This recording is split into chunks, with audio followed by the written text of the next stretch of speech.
Ya, oke, kembali lagi teman-teman ya dengan aku Malik, dan di video kali ini ya seperti biasa aku akan coba untuk update SAS invoice yang lagi aku build ya sampai mana.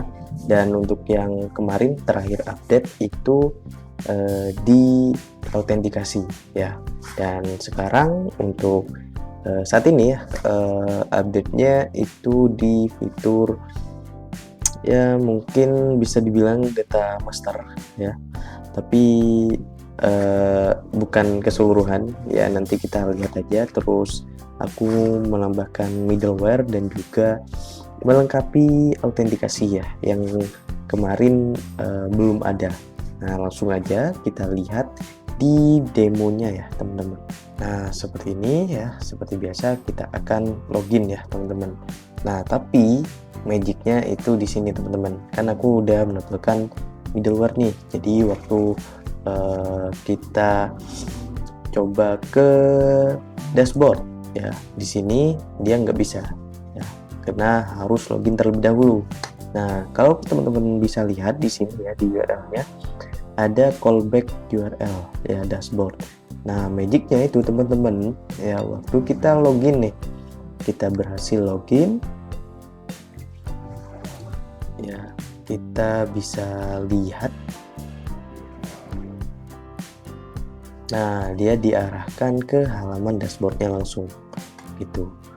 Nah, kalau kita coba logout ya, nah ini ya teman-teman, setelah nambahin middleware tadi, sekarang melengkapi autentikasi ya, karena yang sebelumnya kan belum ada tuh logout ya. Jadi di sini aku nambahin logout ya, jadi di sini kita bisa logout ya, logout dan diarahkan ke halaman login. Nah, kalau kita coba lagi akses ya salah satu menunya, contoh aja products ini ya. Kalau kita ke products, nah kalau kita lihat teman-teman ya, ada callback URL lagi.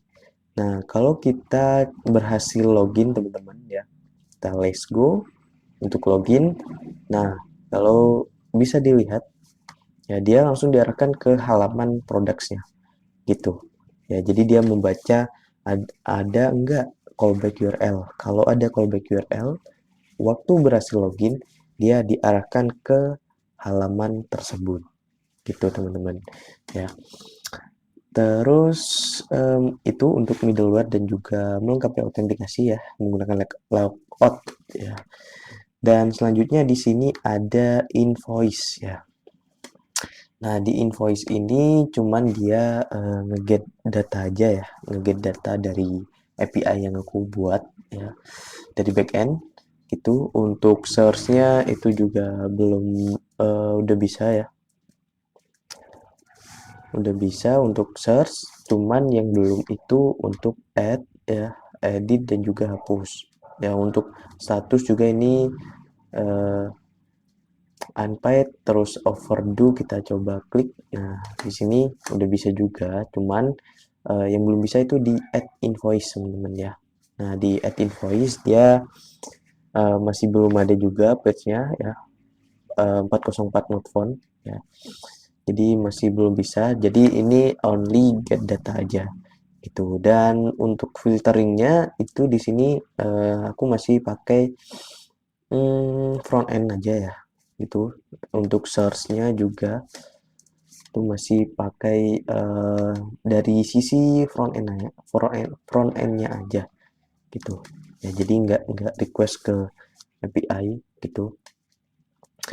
Terus lagi di klien ya yang udah. Nah, di klien ini ya, kalau kita coba search B ya, itu udah bisa ya untuk searchingnya. Terus untuk kategori ini masih dummy ya untuk datanya.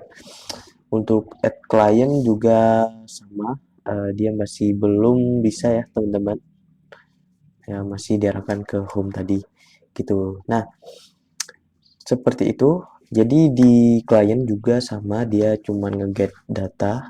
Nah, nantinya di klien ini buat apa gitu. Jadi klien ini digunakan untuk menyimpan data klien ya dari si user yang menggunakan SaaS ini gitu. Contoh nih, saya punya klien ya yang pernah bekerja sama dengan saya. Saya catat aja namanya di sini, terus emailnya, terus nomor HP, terus address, dan juga note ya. Mungkin ada catatan bahwa oh klien ini royal gitu kan, bisa dicatat gitu. Jadi kita seperti punya database data kliennya. Tuh, terus di sini untuk email bisa diklik, nanti dia diarahkan ke emailnya untuk send message ya kan. Tapi karena aku masih belum mau untuk send message ya, biar nggak terlalu panjang juga untuk videonya, ya udah mungkin itu aja ya. Jadi intinya data klien untuk menyimpan data klien yang pernah bekerja sama dengan uh, si user yang menggunakan SaaS ini. Nah, nantinya juga data klien ini bisa digunakan pada saat kita mau membuat invoice ya. Jadi pada saat membuat invoice, kita pilih kliennya, siapa yang akan kita kirimkan invoice-nya, siapa klien dari invoice ini, gitu. Remindernya akan kemana, gitu ya.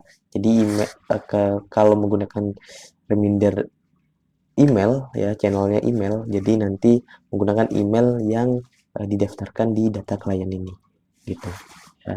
Jadi pada saat membuat invoice, pilih nih kliennya siapa, oh klien A ya. Nanti waktu reminder, ketika remindernya WA, ya udah nanti dikirim melalui nomor yang tersimpan. Kalau menggunakan email, ya udah dikirim melalui email gitu teman-teman ya. Terus namanya juga digunakan di invoice-nya gitu ya. Kurang lebih seperti itu untuk update kali ini ya teman-teman. Mungkin itu aja ya.